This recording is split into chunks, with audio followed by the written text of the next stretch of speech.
Congress party అధికారంలోకి ఏర్పడి 2 సంవత్సరాలకు పైగానే అవుతున్నా ఇప్పటి వరకు ఉద్యోగ నోటిఫికేషన్లు ఇవ్వలేదని చెప్పేసి నిరుద్యోగులు పెద్ద ఎత్తున రోడ్డు మీద కత్తి ధర్నాలు చేస్తే మన అక్రమ అరెస్ట్ చేస్తున్నారు. మాకు నోటిఫికేషన్లు ఇస్తలేరు, ఇచ్చిన అంటే చెప్పిన జాబ్ క్యాలెండర్ ఇస్తలేరు అని చెప్పేసి ఇంకో 2-3 రోజుల్లో, ఈ 4-5 రోజుల్లో నిరుద్యోగ కవాత్ పేరుతో పెద్ద ఎత్తున ధర్నా చేయడానికి సిద్ధంగా ఉన్నారు నిరుద్యోగులు. ఇదే అంశం పైన మనతో మాట్లాడడానికి తెలంగాణ ఉద్యమకారుడు, కాంగ్రెస్ పార్టీ నాయకులు మానవతరాయ్ గారు ఉన్నారు. నమస్తే. నమస్తే.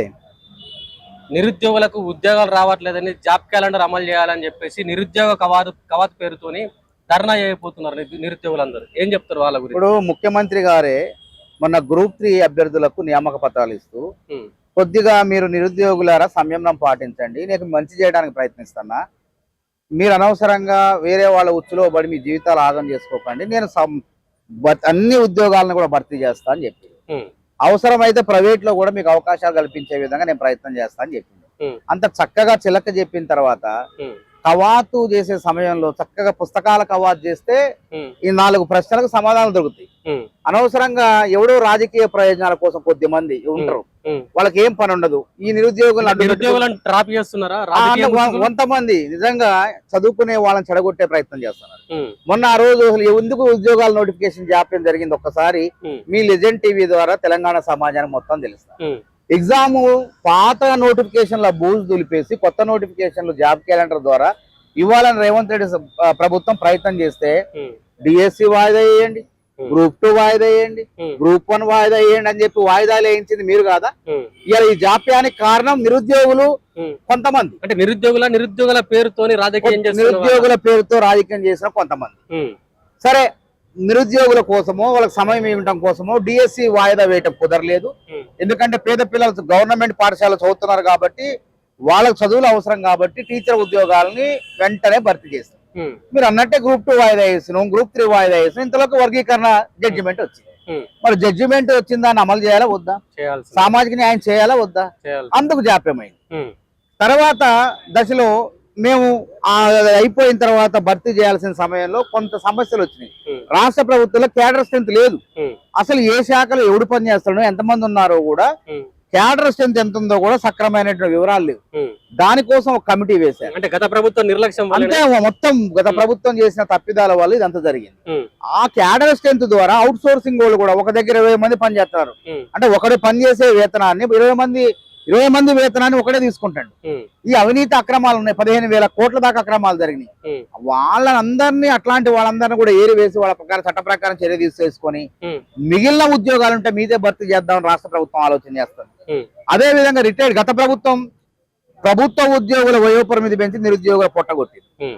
అదే విధంగా ఈ ప్రభుత్వం ఎవరైతే ప్రభుత్వ ఉద్యోగులు ఉన్నారో, అంటే ప్రభుత్వ రిటైర్డ్ అయిన తర్వాత కూడా పదవీ విరమణ చేసిన తర్వాత కూడా అది మళ్ళీ ఉద్యోగాలు చేస్తాం అందరినీ పీకేసింది. 6,000 మందిని పీకేసి మళ్ళీ నిరుద్యోగులతో భర్తీ చేయాలని చూస్తుంది. ఏది మంచి ప్రభుత్వం అర్థం చేసుకోండి. మేమన్నా వయోపరిమితి పెంచినవా? ఆ ప్రభుత్వం వయోపరిమితి పెంచింది. ఈ ప్రభుత్వం ఏమైనా ఆలోచన చేసిందా? కాబట్టి అనవసరమైనటువంటి పుకార్లు పుట్టించి తప్పుడు ప్రచారాలు చేసి ఇవన్నీ తప్పుడు ప్రచారాలు. అంతే కదా. ఇప్పుడు శ్రీధరబాబు గారు మొన్న అసెంబ్లీలో వేరే అంశం గురించి మాట్లాడితే ఉద్యోగాలు మిగతా ఒక్కసారి ఈ వేదిక మీరు క్లారిటీ ఇవ్వండి. ఎందుకంటే శ్రీధర్ బాబు వ్యాఖ్యల పైన దుమారం ఇంకా చెలరేగుతారు. శ్రీధర్ బాబు వ్యాఖ్యల్ని వక్రీకరించారు. ఆయన పూర్తి వీడియోని మొత్తం సోషల్ మీడియాలో పెట్టకుండా అటు ఇటు కట్ చేసేసి ఉద్యోగాలు ఏడున్నాయి, ప్రభుత్వ ఉద్యోగాలు లేవు అన్నట్లు మాట్లాడినట్టు ఆ వీడియో ప్రచారం చేశారు. కానీ ఆయన అంతకుముందు ప్రభుత్వ ఉద్యోగాలు అనే భర్తీ అయిన తర్వాత ప్రైవేట్ లో ఉద్యోగాలు కల్పిస్తాం కాబట్టి అందరికి ఉద్యోగాలు కల్పించలేం కదా. వాస్తవం 2 లక్షల ఉద్యోగాల్లో 65,000 70,000 ఉద్యోగాలు భర్తీ అయిపోయినాయి. ఇప్పుడు నిన్న కూడా కోర్టులో ఇచ్చిన ప్రభుత్వం ఇచ్చిన నోటిఫికేషన్ భర్తీ చేసినామని ఎట్లా చెప్పుకుంటున్నారు? గత ప్రభుత్వం ఒకటే ఉంటది, పాలకులు మారతారంతే, ప్రభుత్వం అట్లనే ఉంటది. ఇది ప్రభుత్వ పరిపాలన విధానం ఇది. కాబట్టి ఏ ప్రభుత్వం అయినా ఆ ప్రభుత్వాన్ని చేతగాలం. ఆ ప్రభుత్వం ఇచ్చే నోటిఫికేషన్లు 24 నోటిఫికేషన్లు ఇస్తే 10,000 లీకులు తప్పులు తడక. ఇప్పటికి కూడా ఆ ప్రభుత్వం మళ్ళీసారి వచ్చినట్లయితే ఆ నోటిఫికేషన్లు పూర్తి కాకపోయి నిరుద్యోగులకు ఆ 70,000 మంది నియామక పత్రాలు వచ్చేయే కాదు. కానీ రేవంత్ రెడ్డి రావటమే ఈ పాత నోటిఫికేషన్ల బూజు దులపాలని ప్రయత్నం చేస్తే కొద్ది రోజు మనం ఆగమంటేనే గ్రూప్ 2 గ్రూప్ 1 ఆగిపోయింది. ఇలా గ్రూప్ 3 కూడా మొత్తం అయిపోయింది. మొత్తం నోటిఫికేషన్ల బూజు మొత్తం కూడా దులిపేసిన తర్వాత న్యాయపరమైన చిక్కులు రాకుండా రేవంత్ రెడ్డి గారు హారిజాంటల్ రిజర్వేషన్ ఏదైతే ఉన్నదో దాన్ని వర్టికల్ రిజర్వేషన్ తీసేసి సుప్రీంకోర్టు మార్గదర్శకాల ప్రకారం హారిజాంటల్ రిజర్వేషన్ అమలు చేసి సక్రమంగా భర్తీ చేసి నిరుద్యోగులకు ఉద్యోగాలు ఇచ్చేవా లేదా? ఇది ఘనత. ఇప్పుడు నోటిఫికేషన్లు ఇవ్వగానే సంబరం కాదు. నోటిఫికేషన్లు ఇచ్చి పరీక్షలు పారదర్శకంగా పెట్టి వేగవంతంగా దిద్ది నిరుద్యోగుల చేతిలో నియామక పత్రాలు పెట్టిన వాడే మగాడు మనగాడు. ఆ మగాడు మనగాడు రేవంత్ రెడ్డి. కేసీఆర్ వల్ల కాలేదు. పెళ్లి కాంగలోనే సంబరం కాదు, పెళ్లి కాంగలోనే శోభనం జరగాల, తర్వాత సంపూర్ణ జీవితం ఏంది, సంతానోత్పత్తి జరగాల, వాళ్ళు పెద్దలు కావాలా, ప్రయోజనం. ఇది సంపూర్ణ జీవితం అంటారు. ఈయన నోటిఫికేషన్ ఇచ్చిన నా నోటిఫికేషన్ అంటే ఎట్లయితది? నీకు చేత కాలేదు, రేవంత్ రెడ్డికి చేతనైంది. కాబట్టి మిగతా ఉద్యోగాలు 1,40,000 ఉద్యోగాలు ఉన్నాయి. ఆ 1,40,000 ఉద్యోగాలు అంచెలంచెలుగా 40,000 ఉద్యోగాలు భర్తీ చేస్తానని ఆ రోజు 3 సభల్లో 4 సభల్లో చెప్పినా లేదా? దాన్ని కూడా మనం కవాతు చేసి సమయం వృధా చేసుకోవాల్సిన అవసరం ఏంటి? ఇందులో ఏంది, ఇప్పుడు బీఆర్ఎస్ వాళ్ళకి ఎంగిలి మెతుకులకు ఆశపడి కొంతమంది నిరుద్యోగులు పనిచేస్తున్నారు. వాళ్ళకి నిజంగా వాళ్ళ కృత్రిమ నిరుద్యోగులు. సహసిద్ధంగా నిరుద్యోగి ఏం చేస్తారంటే, అక్రమాలు జరిగితే నియామక పరీక్ష రాసే దాంట్లో అక్రమాలు జరిగితే పోరాటం చేస్తాడు, తప్పులు జరిగితే పోరాటం చేస్తాడు, అంటే అవినీతి జరిగితే పోరాటం చేస్తాడు. ఎక్కడ అవినీతి లేదా? 14 ఏళ్ల గ్రూప్ 1 మీ వల్ల కాకపోతే రేవంత్ రెడ్డి భర్తీ చేసిండు లేదా? అందులో అవినీతి అన్నారు. ఎక్కడ అవినీతి జరిగింది నిరూపించమంటే వాడు నిరూపించిండా? ఎవడు 3 కోట్లు ఇచ్చిండు? ఈ 523 మందిలో ఒక్క పేరు చెప్పండి, మేమే కొట్లాడతామని చెప్పిన. డబ్బులు ఇచ్చినవాడు ఎవడు, తీసుకున్నాడు ఎవడు, పేరు చెప్పమంటే పేరు చెప్పరు. ఉత్తొత్తారు అంటే నాకు దక్కలేదు కాబట్టి, ఈ 523 ఉద్యోగాల్లో నా గ్రూప్ 1 దక్కలేదు కాబట్టి, నేను ప్రిలిమ్స్ అర్హత సాధించలేదు కాబట్టి, నేను మెయిన్స్ రాయలేకపోయాను కాబట్టి, ఇంత పెద్ద నోటిఫికేషన్ మళ్ళీ రాదు కాబట్టి ఇది ఆగిపోవాలి ఏదో రకంగా.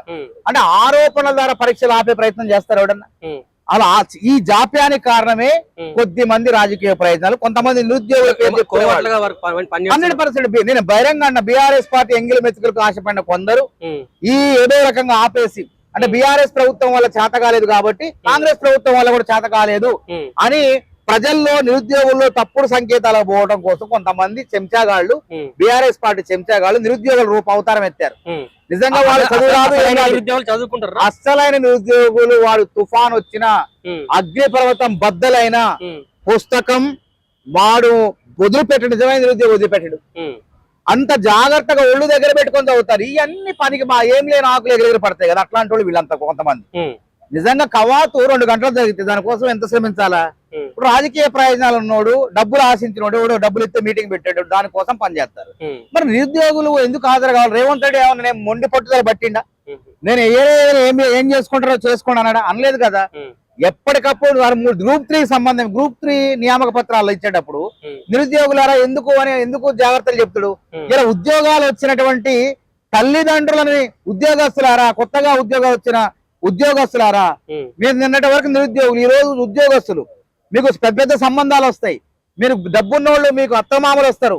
అయినంత మాత్రం తల్లిదండ్రులు నిర్లక్ష్యం చేస్తే ఊరుకోనని మంచి చెప్పే నాయకుడు, ముఖ్యమంత్రి ఎవరు ఉన్నారు? ఎక్కడ గతంలో చూసాం ఇట్లాంటిది. ఇంత మంచి చేసే ప్రయత్నంలో కొంతమంది చెడు చేయాలని ప్రయత్నం చేస్తున్నారు. కాబట్టి ఏం లేదు, నిజమైన నిరుద్యోగులు మనసులో ఏముందంటే, పర్వాలేదు జాప్యం అవుతుంది కానీ రేవంత్ రెడ్డి పరీక్షలు పెట్టే విధానంలో పారదర్శకత ఉన్నది, చదువుకుంటే ఉద్యోగాలు వస్తాయి. మొన్న గ్రూప్ 1లో టైర్ల పంచర్ వేసే టైర్ల పంచర్ షాపుల అమ్మాయి డిఎస్పీ అయింది. తల్లిదండ్రులు అనాథ సబ్ కలెక్టర్ అయిండు. ఎక్కడ చూసుకున్న స్వీపర్, పారిశుద్ధ కార్మికురాల కొడుకు సబ్ కలెక్టర్ అయిండు జనగామ ములుగు ప్రాంతంలో. మనం అందరం 523 మందిలో ఎవరన్నా ధనవంతుడున్నాడా? ప్రతిభ ఉన్నవాడికే ఉద్యోగాలు ఇస్తుంది రేవంత్ రెడ్డి ప్రభుత్వం. కాకపోతే మీకు మంచి చేయడం కోసమే కొంత జాప్యం జరుగుతుంది తప్ప కావాలని మిమ్మల్ని నిర్లక్ష్యం చేయడం కాదు. మీ చేతులతో ఏర్పడ్డ ప్రభుత్వం, నిరుద్యోగుల చేతులతో. నిరుద్యోగుల కృతజ్ఞత తీర్చుకోవడం, ఇష్టం వచ్చాడు పరీక్షలు పెట్టేసి ఆగం చేసి ఆ పరీక్షలు నియామక పత్రాలు లేకుండా ఆగిపోవటమా? అట్లా కాకుండా ఒక పద్ధతి ప్రకారం పరీక్షలు శాంతియుతంగా ధర్నాలు చేసి రోడ్ల మీదకి వచ్చి మాకు జాబ్ క్యాలెండర్ ఇవ్వాలన్నా కూడా మమ్మల్ని అక్రమ అరెస్టులు చేసి ప్రజాస్వామ్యంలో శాంతియుతంగా ధర్నాలు, నిరసనలు తెలుపుకునే హక్కు ఎవరికైనా ఉంది. మేము కాదంటలేదు, మీ హక్కును మీరు తెలుపుకోండి. కానీ అక్కడ ఇష్టం వచ్చినట్లు ఎవడో రాజకీయ ప్రయోజనాలు, కేసీఆర్ మెప్పు పొందడం కోసము, హరీష్ రావు మెప్పు పొందడం కోసము, కేటీఆర్ మెప్పు పొందడం కోసము, మీకు మంచి చేసే రాష్ట్ర ప్రభుత్వానికి అధినేత అయినట్టు ముఖ్యమంత్రిని దూషించడం ఎంతవరకు న్యాయం ఆలోచన చేయండి. వీళ్ళు కొంతమంది వీళ్ళే ఉంటారు, అంటే అందరు అనట్లేదు, కొంతమంది 5-6 ఉన్నారు. వీళ్ళే ఉంటారు, ఎక్కడ పోయినా వాళ్ళే ఉంటారు, పాత్రదారులు వాళ్ళే ఉంటారు. వాళ్ళు తప్ప ఇంకెవరైనా వస్తాడా? మాట్లాడేది వాడే, తర్వాత ఇక్కడ వాడే, అక్కడ ఎటు చూసిన వీడే ఉంటాడు. కాబట్టి వీడికి ఏంది, ఈ నిరుద్యోగుల ఉద్యమం నడిస్తే వాడికి లాభం, నిరుద్యోగుల పుస్తకాలు పట్టుకొని లైబ్రరీ చదువుకుంటే వాడికి నష్టం. కాబట్టి ఏదో రకంగా రెచ్చగొట్టి చంద్రబాబు అన్నాడు అని తీసుకురావటం. రేవంత్ రెడ్డి ఎప్పుడన్నా ప్రభుత్వ ఉద్యోగుల వయోపరిమితి పెంచుతానడా? అనకపోయినా పెంచుతారు ప్రచారం చేసి నిరుద్యోగుల మనసుల్ని గందరగోళపరిచి రాజకీయ లబ్ధి పొందాలనుకుంటారు. ఇంకో ఎంత దుర్మార్గమైన పని అంటే మానసిక ఒత్తిడిలో ఉన్న నిరుద్యోగులను రెచ్చగొట్టి ఆ నిరుద్యోగులు అగాత్యానికి పాల్పడితే ఆడ కూర్చొని శవరాజకీయాలకు కూడా సిద్ధపడ్డారు కొంతమంది కృత్రిమ నిరుద్యోగ నాయకులు. మళ్ళీ దాని రాజకీయ ప్రయోజనాలకు బీఆర్ఎస్ పార్టీకి అప్పచెప్పడానికి సిద్ధమయ్యారు వీళ్ళు. అంత నీచులు ఉన్నారు కొంతమంది. కాబట్టి వాళ్ళని నమ్మితే మీ జీవితాలు ఆగమైతే నిరుద్యోగ తమ్ముళ్ళారా చెల్లెళ్ళారా కొద్దిగా సంయమనం పట్టండి. ఈ ఎన్నికలు కానివ్వండి, ఈ మున్సిపాలిటీ ఎన్నికలు అయిపోయిన తర్వాత జిల్లా తిరుగుతున్నాం. ఇవాళ ఖచ్చితంగా ఈ ఎన్నికల్లో కూడా కాంగ్రెస్ పార్టీని ఓడగొట్టే ప్రయత్నం జిల్లా తిరిగినంత ఏం జూబ్లీస్ లో ఓడిచ్చారా? పోటీ చేశారు, ఏమైంది? అట్లాంటి పోటీ చేసిన వాళ్ళు ఎవరు నమ్ముతారు చెప్పండి? వాళ్ళకి అర్థమైపోయింది రాజకీయ ప్రయోజనాలు ఉంటాయి. నువ్వు జూబ్లీస్ లో పోటీ చేస్తే పరువు బాయ్, ఓట్లు కూడా రాలేదా మీకు? ఎందుకు అవసరమా మీకు? పుస్తకాలు పట్టుకొని చదువుకోండి అని చెప్పి నేను వాళ్ళకి మంచి చెప్తున్నా. అంటే ఒక అంశం అన్న నాకు ఇంకా డౌట్ ఉంది. నిరుద్యోగులకు గత ప్రభుత్వం ఉద్యోగాలు ఇవ్వలేదు, ఇటు బీజేపీ సెంట్రల్ లో ఉన్న బీజేపీ పార్టీ ఉద్యోగాలు ఇవ్వలేదు, ఇలా అంటే స్టేట్ లో ఉన్న కాంగ్రెస్ పార్టీ ఉద్యోగాలు ఇవ్వలేదని చెప్పేసి నిరుద్యోగుల వాదన. కానీ జూబ్లీహిల్స్ లో కేవలం వాళ్ళు కాంగ్రెస్ పార్టీకి ఓటు వేయద్దని చెప్పేసి ప్రచారం చేశారు. అది కరెక్టేనా? అసలు అది సరైన పద్ధతి కాదు. వాళ్ళు పెడదారి పట్టారు. మా దగ్గర ఆధారాలు ఉన్నాయి. కేటీఆర్ దగ్గర పోయి పైసలు తెచ్చుకున్నారు. వాళ్ళందరి మొక్కలు మా దగ్గర ఎక్కడెక్కడ సీసీ కెమెరాలు, వాళ్ళు దొంగచాటుకు పోయినా ఎక్కడెక్కడ అంతా ఉన్నాయి కదా సీసీ కెమెరాలు. ఎక్కడ దాగిపోయినాయి, ఎవడెవడు పైసలు తెచ్చుకున్నారు, ఎట్లా కొట్లాడుకున్నారు, ఎందుకు గ్రూపులు అయినా కూడా మా దగ్గర ఉంది. 100% ఉన్నాయి. అవన్నీ కూడా బయట పెడతాం. ఎప్పుడు పెట్టాలో అప్పుడు పెడతాం. ఎక్కడెక్కడ పోయిండు, కేటీఆర్ ఇంటి దగ్గర పోయిండా, లేదంటే బీఆర్ఎస్ భవన్ కు పోయారా, పోయి ఏం చేశారు, ఎవరెవరితో మాట్లాడుతున్నారు, ఏ నాయకుడి దగ్గర పోతున్నారు అనేది మొత్తం ఆధారాలు ఉన్నాయి. ఈ కృత్రిమ నిరుద్యోగ నాయకులకు లాభసాటి వ్యాపారం అయింది ఈ పోరాటం. అట్లా విజయం కృత్రిమ ఉద్యమాలు ఎప్పుడు విజయం సాధించారు. మేము చేసినాం. నిరుద్యోగులకు అన్ని తెలుసు. కాకపోతే వాళ్ళు ఏంటంటే గత్యంతరం లేక ఏదో ఒకటి చెప్తున్నారు కదా, ఏం చెప్తే నిజమో అది అబద్ధమో తెలుసుకోలేని పరిస్థితిలో ఉంటారు నిరుద్యోగులు. ఇప్పుడు అర్థం లాంటి మనసులు వాళ్ళు. సాధారణంగా చదువుకునే నిరుద్యోగులు ఎట్లా ఉంటారు అంటే సున్నితంగా ఉంటారు. వాళ్ళు ఒక రాయి ఇట్లా వేస్తే పగిలిపోయే విధంగా ఉంటారు. కాబట్టి వాళ్ళు ఏంటంటే ఏది నమ్మాలో ఏది నమ్మకూడదో తెలియనటువంటి స్థితిలో ఉంటారు. అట్లాంటి వాళ్ళని రెచ్చగొట్టి ఆడ దిశపోయి వాళ్ళు లాభపడుతున్నారు. ఇది మంచి లాభసాటి వ్యాపారం అయింది కొంతమందికి. వీళ్ళ పేరు చెప్పి మేము వాళ్ళని తీసుకొస్తాం, బయట తీసుకొస్తాం. ఇంకో కొంతమంది అయితే కొంతమంది చంపేస్తాం, మేము మాకు డబ్బులు ఇవ్వండి. ప్రవళిక నిజంగా చనిపోయింది, సహసిద్ధంగా చనిపోయింది. కాంగ్రెస్ నాయకులు ప్రమేయం ఉంది అందులో. ఏమన్నా బోడా సునీల్ నాయక్ చనిపోయిండు, నారాయణఖేడ్లో రామకృష్ణ చనిపోయిండు. చనిపోయిన తర్వాత ఇది మేము పోయి పోరాటం చేసినాం. తర్వాత నిరుద్యోగం మేము పోరాటాలు చేసిన, నిరుద్యోగం చేసి స్థాపించిన. ఎందుకు పోరాటాలు చేసిన? పరీక్షలు వాయిదా ఏమని చేయలే నేను. పరీక్షలు మీరు జరిగిన అవకతవకలు జరిగినాయి, గ్రూప్ 1 లో జరిగినాయి, గ్రూప్ 2 లో జరిగినాయి, లీక్ అయినాయి అని చెప్పి పోరాటాలు చేసినాం మేము. అంతేగాని ఈ విధంగా ప్రధానికి అయిందానికి కాందానికి ప్రభుత్వం భర్తీ చేస్తానన్నా ఉద్యమాలు చేయటం. ప్రభుత్వం ఏ తప్పులు లేకపోయినా 14 ఏళ్ల గ్రూప్ 1 పరీక్షను భర్తీ చేసిందో తప్పులు జరగకపోయినా జరిగినాయి అని చెప్పి ప్రచారం చేయటం. అంటే వాళ్ళ స్వార్థం కోసం, కొంతమంది వాళ్ళ స్వార్థం కోసం నిరుద్యోగుల జీవితాన్ని నాశనం చేసే ప్రయత్నం చేస్తారు. ఇలా ఇంత జాప్యం అయినా కానీ రేవంత్ రెడ్డి మొండి పట్టుదల బట్టి 14 ఏళ్ల గ్రూప్ 1 భర్తీ చేసినా లేదా ఇలా ప్రతిభావంతులు ఉద్యోగాల్లో ఉన్నారు. కాబట్టి వాళ్ళు ఎన్ని వేషాలు వేసినా వాళ్ళు చేసేది చేసుకోమేం కాదనం. వాళ్ళ ప్రభుత్వమే పర్మిషన్ ఇస్తుంది. ఎందుకంటే వాళ్ళు ధర్నా చౌక్ ని ఎత్తేస్తే ధర్నా చౌక్ తెరిపించి ఆ ధర్నా చౌక్ లో అనుమతులు ఇచ్చింది మేము. గతంలో ఫ్రీడమ్ లేకుండా ఏడుంది చెప్పండి? మేము ధర్నాలు చేస్తానంటే ఇందిరా పార్కే మూసేసిన వాళ్ళు. కాబట్టి ఇందిరా పార్క్ మళ్ళీ కొట్లాడి కోర్టులో కేసులు వేసి బయటికి తెరిపించినాం, దాన్ని తెరిపించినాం. వాళ్ళందరూ కూర్చొని బీఆర్ఎస్ వాళ్ళు ధర్నాలు, సిగ్గు లేకుండా ధర్నాలు చేస్తున్నారు. కాబట్టి ఇది ప్రజాస్వామ్యం, ఇది స్పందించే ప్రభుత్వం, ఎవరిని బంధించే ప్రభుత్వం కాదు. వాళ్ళు ధర్నా చేసుకోమని. కానీ ఇష్టం మంచి చేసే నాయకుడిని రేవంత్ రెడ్డిని ఇష్టం వచ్చినట్టు మాట్లాడకండి. వాడు ఎందుకు మాట్లాడుతాడు? 4, 5, 6 ఉన్నారు. వాడేంది అట్లా మాట్లాడితే వాళ్ళ దృష్టిని ఆకర్షించారు. ఎవరు? బీఆర్ఎస్ నాయకులు. అబ్బా బీఆర్ఎస్ వాళ్ళకి ఏంది రేవంత్ రెడ్డిని తిడితే సంబరం. కాబట్టి వాళ్ళు తిడితే ప్రజలు చూడరు. కాబట్టి నిరుద్యోగుల పేరు చెప్పి వీళ్ళతో తిట్టిస్తారు కావాలని. వీళ్ళతో తిట్టించి వాళ్ళు పైశాచిక ఆనందం పొందుతారు. వీళ్ళేమో వాళ్ళు ఇచ్చే ఎంగిలి మెతుకకు ఆశపడుతున్నారు. కాబట్టి ఇది కాదు. కృత్రిమ ఉద్యమాలు చేయకండి దయచేసి. నిజంగా రాష్ట్ర ప్రభుత్వం మేము భర్తీ చేయము, పూర్తి ఉద్యోగాలు అన్నప్పుడు మీరు రావాలి. ముఖ్యమంత్రి సాక్షాత్ 40,000 ఉద్యోగాలను భర్తీ చేస్తా అని సిద్ధమైనప్పుడు, అన్ని ఉద్యోగాలు పాత ఉద్యోగాలు బూత్ దులిపినప్పుడు ఎందుకు ఉద్యమాలు చేయాల్సిన అవసరం ఏముంది చెప్పండి? చూసుకోండి. అదే విషయం కూడా తెర మీదకి వచ్చింది. ముఖ్యమంత్రి దావోస్ పోతున్నాడు, పెట్టుబడులు తీసుకొస్తా అంటాడు. మరే ఇప్పుడు శ్రీధర్ బాబు గారు చెప్పినట్లు ఎన్ని ప్రైవేట్ ఉద్యోగాలు సృష్టించారు, ఎంత మందికి ప్రైవేట్ ఉద్యోగాలు సృష్టించారని క్వశ్చన్ వస్తుంది. పోయినసారి దావోస్ పర్యటనల ఆధారంగా 1,40,000 కోట్ల పెట్టుబడులు ఇక్కడ వచ్చినాయి. హైదరాబాద్ చుట్టుపక్కల అమెజాన్ కానివ్వండి, తర్వాత జిందాల్ కంపెనీలు కానివ్వండి, తర్వాత విప్రో కానివ్వండి, కాగ్నిజెంట్ కంపెనీలు ఇక్కడ ప్రారంభమైనవి మనం చూసినాం. ఆల్రెడీ ఎంత మందికి ఉద్యోగాలు వచ్చినాయో మొత్తం కూడా మనం తెలంగాణ బిడ్డలకు ఉద్యోగాలు కల్పించినాం. తెలంగాణ బిడ్డలే ఉన్నారు అందులో ఎక్కువ మంది కూడా. అందుకే ఏం చేస్తున్నాం, తెలంగాణ బిడ్డల గురించి రేవంత్ రెడ్డి ఆలోచించినట్టు ఏ నాయకుడు ఏ గత ప్రభుత్వాలు ఆలోచన చేయలే. తెలంగాణ బిడ్డలు బీటెక్లు పూర్తి అవుతున్నాయి తప్ప వాళ్ళకి నైపుణ్యత లేదు, అంటే స్కిల్ లేదు వాళ్ళకి. కాబట్టి నా బిడ్డలకు ప్రభుత్వ ఉద్యోగాలే కాదు ఇట్లాంటి కార్పొరేట్ సంస్థల్లో, తర్వాత బహుళజాతి సంస్థలు, కార్పొరేట్ అంటే బహుళజాతి సంస్థలే, వీటిల్లో ఉద్యోగాలు రావాలంటే నైపుణ్యం కావాలని చెప్పి నైపుణ్య విద్యాలయ, యంగ్ ఇండియా స్కిల్ యూనివర్సిటీని, నైపుణ్య విశ్వవిద్యాలయాన్ని ప్రారంభించడం లేదా ఇప్పటికి 1600 మంది శిక్షణ పొంది ఉపాధి పొందుతున్నారు వాళ్ళు. మరి రేవంత్ రెడ్డి మంచి చేస్తాడో చెడు చేస్తాడా? మా అందరికి తెలుసు, అందరికి ప్రభుత్వ ఉద్యోగాలు పిడికలు ఉంటాయి, కానీ ప్రపంచ వ్యాప్తంగా బహుళ అవకాశాలు ప్రైవేట్ దాంట్లో ఉంటాయి. కాబట్టి ప్రభుత్వ ఉద్యోగాలు ఒక జీతం ఉంటే దానికి మించిన రేట్లు ప్రైవేట్ లో ఉంటాయి. నీ దగ్గర శక్తి సామర్థ్యాలు ఉంటాయి. అందుకే మీలో శక్తి సామర్థ్యాలను, నైపుణ్యాలను వెలికి తీయాలని రేవంత్ రెడ్డి అది ఆడ పెట్టండి, మీరు ఉపయోగించుకోండి. దాన్ని కూడా మీరు ఇటు పక్క ప్రభుత్వ ఉద్యోగాలకు సిద్ధపడుతూనే ఆ నైపుణ్యాన్ని కోర్సు నేర్చుకోండి. ఒకవేళ దీనికి ప్రిపేర్ అయ్యి నోటిఫికేషన్ వచ్చి రాగా దీనికి ప్రిపేర్ కానీ ఎగ్జామ్ రాయండి. ఒకవేళ రాకపోతే బాధపడండి, మీ చేతిలో పని ఉన్నది, నైపుణ్యం ఉన్నది. మీరు ప్రపంచంలో అడిగిపోయినా బతికే విధంగా రేవంత్ రెడ్డి అవకాశాలు కల్పిస్తుంటే ఎందుకు రేవంత్ రెడ్డి ప్రభుత్వాన్ని విమర్శించాలి చెప్పండి? వాళ్ళ ఉచ్చులో పడకండి అని చెప్పి సాధారణ నిరుద్యోగులందరూ నేను కోరుతాను. విద్యాశాఖ ముఖ్యమంత్రి రేవంత్ రెడ్డి చేతిలో ఉంది. ఇలా విద్యా వ్యవస్థ మొత్తం కుచించుకోబోతుంది. గురుకుల పాఠశాలలో అనేక రకమైన సంఘటనలు జరుగుతున్నాయి. దీనిపైన ఎవరు నిర్ణయం తీసుకోవాలి, దీనిపైన ఎవరు ముందరికి రావాలని చెప్పేసి ఇలా గురుకులాలను ప్రక్షాళన చేస్తాడు రేవంత్ రెడ్డి, సంస్కరిస్తాడు. ఇలా బీఆర్ఎస్ పార్టీ 1020 గురుకులాలని మొత్తం అన్ని కలిపి వేరువేరుగా అద్దె కొంపల్లో, అంటే ఇది కూడా బీఆర్ఎస్ నాయకులు కమిషన్లు వచ్చే భవనాల్లో, వాళ్ళ సొంత భవనాల్లో కోళ్ల ఫారం నడుపుతుంది. మౌలిక వస్తువులు లేక పిల్లలు ఇబ్బంది పడుతున్నారు. ఎంతకాలం ఇది? నిజమైన వాళ్ళ సంక్షేమం గురించి ఆలోచించే ప్రభుత్వం కాబట్టి ఇవాళ 76 నియోజకవర్గాల్లో అన్ని గురుకులాలను ఏకం చేసి సమీకృత గురుకులాలని చెప్పి ఒక 200 కోట్లు ఒక గురుకులానికి, అంటే సుమారు 18-19 వేల కోట్లు ఖర్చు పెట్టి నెక్స్ట్ ఇయర్ కల్లా అవి పూర్తయితాయి. అప్పుడు వాళ్ళు తెల్లముఖం వేయాల్సిందే బీఆర్ఎస్ వాళ్ళు. కాబట్టి విద్యార్థులకు ఎట్లా ప్రపంచ స్థాయి అవకాశాలు, సౌకర్యాలు ఉండే విధంగా మంచి ఆహ్లాదకరమైన వాతావరణంలో 25 ఎకరాల్లో నిర్మాణం పూర్తవుతుంది.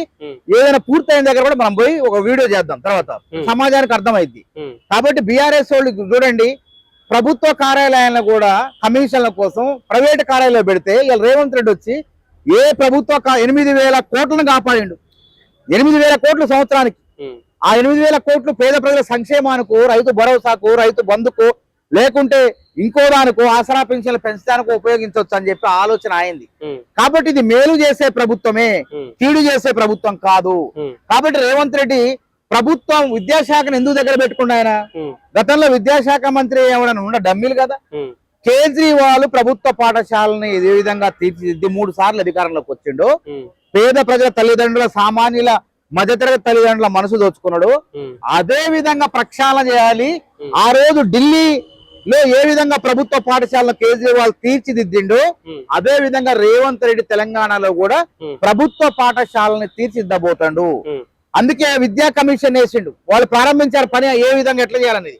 కాబట్టి ఆ కార్యాచరణ అనేది త్వరలో దాన్ని ముఖ్యమంత్రి గారు వెల్లడిస్తారు. 2047 విజన్ లక్ష్యంగా తెలంగాణ 2047 విషయంలో ప్రభుత్వ పాఠశాలలు సంస్కరించే విధంగా, గురుకులాలను తీర్చిదిద్దే విధంగా, ప్రభుత్వ వ్యవస్థలకు ఊతమిచ్చే విధంగా, ప్రభుత్వ వ్యవస్థల్ని ఒక కన్నుతో ప్రైవేటు వ్యవస్థలు కూడా వచ్చి పెట్టుబడులు పెట్టి తెలంగాణ రాష్ట్రాన్ని ఫ్యూచర్ సిటీ అభివృద్ధి చెందే విధంగా రేవంత్ రెడ్డి ప్రణాళికలు ఉన్నాయి.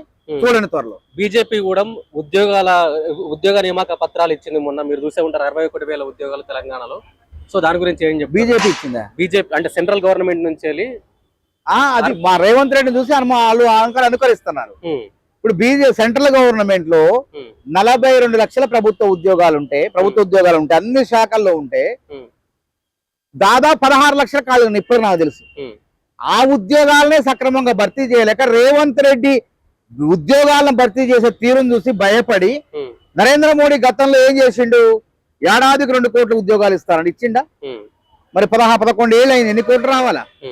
కాబట్టి అది అమలు చేయలేదు కాబట్టి పరువు పోతుంది. కాబట్టి వీళ్ళు రేవంత్ రెడ్డి అనుకరిస్తే 60,000 ఉద్యోగాలు ఇచ్చిన నియామక పత్రాలు ఇచ్చామని ఏదో ఇచ్చేసే కార్యక్రమాన్ని మమ్మానిపిస్తారు. కానీ ఇంకా 16 లక్షల 60,000 కాదు, 16 లక్షల ఉద్యోగాలను భర్తీ చేస్తే తెలంగాణ బిడ్డలు వాటికి కూడా సిద్ధపడతారు. ఇప్పుడు ఏంది ఏకైక ఆధారం?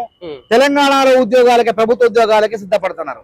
కానీ కేంద్ర ప్రభుత్వం మా వైపు కూడా ఆలోచన చేయండి అని చెప్పి ఆలోచన చేయనివ్వట్లేదు, ఆ ఉద్యోగాలు భర్తీ చేయట్లేదు. కానీ రేవంత్ రెడ్డి సర్కార్ కూడా ఏం చెప్తుంది? ఇప్పుడు రాష్ట్ర ప్రభుత్వ ఉద్యోగాలకు సిద్ధపడండి, అదే విధంగా ఇంకొక రకంగా కేంద్ర ప్రభుత్వ ఉద్యోగాలకు కూడా సిద్ధపడుతున్నారు. ఎవరైనా నిరుద్యోగులు కేంద్రం నుంచి మన దగ్గర వచ్చింది ఏంటంటే కేంద్ర ప్రభుత్వ ఉద్యోగాలు తక్కువ మంది ఉంటారు. ఆర్ఆర్బి కానివ్వండి, బిఎస్ఆర్ బ్యాంకింగ్ సర్వీస్ కానివ్వండి, తర్వాత ఎస్ఎస్సి కానివ్వండి, ఈ ఉద్యోగాలు తక్కువ మంది సిద్ధపడతారు. మంచి ఉద్యోగాలు ఉన్నాయి కేంద్ర సర్వీసుల్లో. భారతదేశం మొత్తం పోయి గొప్ప అధికారులుగా తయారు కావడానికి మంచి కేంద్ర ప్రభుత్వంలో కూడా ఉద్యోగాలు ఉన్నాయి. మంచి రాష్ట్ర ప్రభుత్వం కన్నా ఎక్కువ వెసులుబాట్లు వసతులు కల్పించే ఉద్యోగాలు ఉన్నాయి. కానీ మన యువత మొత్తం కూడా ఎప్పటికీ ప్రభుత్వ ఉద్యోగాలు అంటే ఈ రాష్ట్ర ప్రభుత్వంలో ఉద్యోగాల గురించి, టీచర్ ఉద్యోగాల గురించి, గ్రూప్ 2 ఉద్యోగాల గురించి ఆలోచన చేస్తారు. ఎందుకంటే ఈ రాష్ట్రంలో ఉండొచ్చు, మన తల్లిదండ్రుల దగ్గర ఉండొచ్చు, ఈ నేలలో ఉండొచ్చు అనే ఆలోచన ఉంది. కానీ దాని నుంచి బయటికి రండి. ఈ దేశం మొత్తం మనదే, ఈ రాష్ట్రమే కాదు, ఈ దేశంలో ఎక్కడైనా పోయి రైల్వే అంటే ఈ ధర నుంచి ఆ ధర నుంచి ఎక్కడికైనా పోవచ్చు. కాశ్మీర్ నుంచి కన్యాకుమారి వరకు పనిచేయాల్సి వస్తుంది అందులో ఎంపిక అయితే.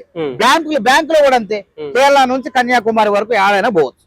కాబట్టి ఆలోచన ధోరణి నుంచి కొంచెం ప్రత్యేకంగా కొత్తదనంగా ఆలోచన చేయండి, కొత్తగా నేర్చుకోండి మీరు. అంతేగాని ఆ ఉద్యోగాల వైపు కూడా మీరు పయనించాలని చెప్పి నేను కోరుతాను. ఇలా రిపబ్లిక్ డే సందర్భంగా రాహుల్ గాంధీ గారు రాజ్యాంగం చేతులు పట్టుకొని తిరుగుతున్నాడు, బీజేపీ పార్టీ రాజ్యాంగాన్ని కాలరాస్తుందని ఎంతవరకు నిజం? ఈ రిపబ్లిక్ డే సందర్భంగా ఏం చెప్తారు ఈ రాజ్యాంగం? అదే కదా, బీజేపీ వాళ్ళు రాజ్యాంగాన్నే మార్చాలని చూశారు. మొన్న నరేంద్ర మోడీకి 400 స్థానాలు, పార్లమెంట్ స్థానాలు వచ్చినట్లయితే బరాబర్ భారత రాజ్యాంగం, అంబేద్కర్ రాసిన రాజ్యాంగాన్ని మార్చేసేవాళ్ళు. నిజంగా ప్రపంచంలో అత్యద్భుతమైనటువంటి రాజ్యాంగం భారత రాజ్యాంగం. ఇక్కడ ఒక ఎస్సీలకే కాదు, ఎస్టీలకే కాదు, బీసీలకే కాదు, అందరికీ, మహిళలకి, చిన్న పిల్లలకు కూడా హక్కులు కల్పించిండు అంబేద్కర్. అందులో కార్మికుల గురించి కూడా ఆలోచన చేసిండు, లోతుగా అధ్యయనం చేసిండు.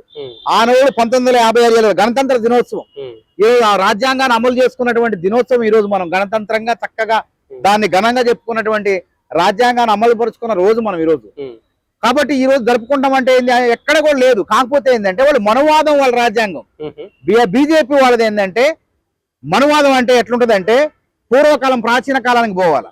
అంటే ఎస్సీలు ఊరు బయట ఉండాలా, మూతికి ముంత, ముడ్డికి చీపురు కట్టుకోవాలా, వాళ్ళు మనం దాకొద్దు, మళ్ళీ అంటరాంతరాన్ని తీసుకొచ్చే ప్రయత్నాలు మొదలు పెట్టారు. ఇంకా పూర్తిగా పోలేదు. అంబేద్కర్ రాసిన రాజ్యాంగం వల్ల 70% తొలగిపోయినాయి. వైషమ్యాల మనుషుల మధ్య అంతరాలు తొలగిపోయినాయి. వాళ్ళు మనుషులే, మనము మనుషులైనటువంటి ఆలోచన అనేది అంబేద్కర్ తీసుకొచ్చిన రాజ్యాంగ రచన ద్వారా. కాబట్టి బీజేపీ వాళ్ళు ఏం చేయాలి, ఇది నచ్చదు అనమాట. ఇది ఎందుకు? అంబేద్కర్ రాసిన రాజ్యాంగం ఉంటే రేపు బహుజనులు గాని, దళితులు గాని రేపు భారత ప్రధానమంత్రి అవుతారు, అయ్యే అవకాశాలు ఉంటాయి. కాబట్టి ఇది కావద్దు, మేమే ఎల్లకాలం రాజ్యం వెళ్ళాలి, ఆర్ఎస్ఎస్ గాని మా వాళ్ళే రాజ్యం వెళ్ళాలని చెప్పేసి భారత రాజ్యాంగాన్ని మార్చాలనే కుట్ర ఉంది. కాబట్టి రేపు ఇప్పుడు ఏం చేస్తున్నారు, ఆధార్ కార్డును కూడా మార్చే ప్రయత్నం చేస్తారు. కాంగ్రెస్ తెచ్చింది ఆధార్, ఇప్పుడు దాన్ని కూడా చేసే ఇది గుర్తింపు కార్డు కాదు, భారతీయ పౌరులు దీన్ని గుర్తింపు కార్డుగా ప్రకటించకూడదు అని చెప్తున్నారు వాళ్ళు. కాబట్టి వేరే కార్డు, ఆధార్ ను మార్చి ఇంకొక కార్డు తెచ్చే ప్రమాదం కూడా ఉంది. కాబట్టి రాజ్యాంగాన్ని రాహుల్ గాంధీ రాజ్యాంగం ప్రకారం రాజ్యాంగాన్ని పట్టుకొని ప్రతిరోజు ఇది మనకు ముఖ్యమైన పుస్తకం, భారత పౌరులందరూ కూడా రాజ్యాంగాన్ని చదవాలి, దీని ద్వారా మీ హక్కులు ఏందో తెలుసుకోవాలని చెప్పి రాజ్యాంగం యొక్క గొప్పతనాన్ని ప్రతిరోజు తెలుసుకునే విధంగా ఇనునింపజేస్తాడు. అదేమో తప్పు కాదు కదా. మీరు కూడా తిరగండి, మీరు కూడా ఎవరుతున్నారు, మీరు జేబులో పెట్టుకొని తిరగండి. రాహుల్ గాంధీ చేతిలో పెట్టుకొని తిరిగితే జేబులో అందరికి కనిపించాడు, తిరిగి అందరికి ప్రచారం చేయండి దాన్ని. అసలు కేంద్ర ప్రభుత్వం ప్రతి ఇంటికి రాజ్యాంగాన్ని పంచడానికి మీరు అధికారంలో ఉన్నారు కదా, వాళ్ళ భాషల్లో, మాతృభాషల్లో ప్రింట్ చేసి ప్రతి ఇంటికి చదువుకున్న వ్యక్తులు ఉన్నారు, ఇంటికి పంచండి. అవన్నీ చేయకుండా మీరు మనువాదాన్ని తీసుకురావాలని, మనుధర్మ శాస్త్రాన్ని మళ్ళీ తీసుకురావాలని ప్రయత్నం చేస్తున్నారు. అంటే కాంగ్రెస్ పార్టీ ఇచ్చిన పథకాలను కూడా తుడిచిపెట్టే ప్రయత్నం ఏమైనా జరుగుతుంది? 100% మహాత్మా గాంధీ అందరి వాడు, గాంధీ గారు. ఆయన్ని గాంధీ కన్నా గొప్పవాడు గాడ్సే, గాంధీని చంపినాడు గొప్పవాడట. గాడ్సేని ఆరాధిస్తున్నారు వీళ్ళు. ఇది ఎక్కడ విపరీతమైన ధోరణి అర్థం కావట్లేదు. అంటే ఒకప్పుడు హంతకులు, నేరస్తుల్ని దూరంగా పెట్టేది. ఇవాళ బీజేపీ వచ్చిన తర్వాత హంతకులే హీరోలు అవుతున్నారు. మహాత్మా గాంధీ లాంటి జైలుకు పోయి దేశ స్వతంత్రం కోసం పోరాడినటువంటి గాంధీలను కించపరిచే విధంగా, గాంధీ పేరును తుడిచేసే విధంగా మహాత్మా గాంధీ పేదవాళ్లకు గ్రామీణ ఉపాధి హామీ పథకం, మహాత్మా గాంధీ పేదవాడికి ఇంత అన్నం పెట్టే కార్యక్రమంలో ఆ పేరే తుడిచేశారు. వాళ్ళకి ఇష్టం వచ్చినట్టు పేరు పెట్టుకున్నారు. అది ఎంత అధర్మమైన విషయం చెప్పండి. ఇలా ప్రపంచ దేశాలు మహాత్మా గాంధీ విగ్రహాలు పెట్టుకొని ఇలా 100 దేశాల పైజీలకు దేశాల మహాత్మా గాంధీ విగ్రహాలు పెట్టుకుని ఆరాధిస్తుంటే ఇలా నరేంద్ర మోడీకి ఏమొచ్చింది, బీజేపీకి ఏం రోగం వచ్చింది, మాయ రోగం. గాంధీ అంటే ఎందుకు గిట్టట్లేదు?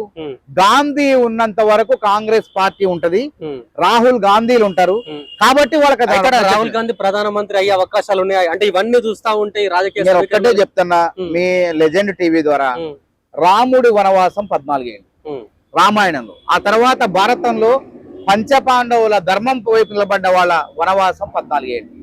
ఆ తర్వాత రాముడు పట్టాభిషక్తుడు అయినా లేదా? అదే విధంగా పాండవులు కూడా పట్టాభిషక్తులు అయ్యారా లేదా? అట్లనే రాహుల్ గాంధీని ఈవీఎంలు అనేటువంటి మాయాపాచికలేసి పట్టాభిషేకం కాకుండా, ప్రధానమంత్రి పట్టాభిషేకం కాకుండా అడ్డుకుంటుంది బీజేపీ. కానీ మాయాపాచికలు ఎంతకాలం? 14 ఏళ్లే. ఆ తర్వాత రాహుల్ గాంధీ 14 ఏళ్ల తర్వాత రాముడు లెక్క రాహుల్ గాంధీ ఢిల్లీ హస్తినాపురం పీఠం మీద ప్రధానమంత్రిగా పట్టాభిషక్తులు అయితే ఇది 100% ఖాయం. తర్వాత కలుద్దాం మనం.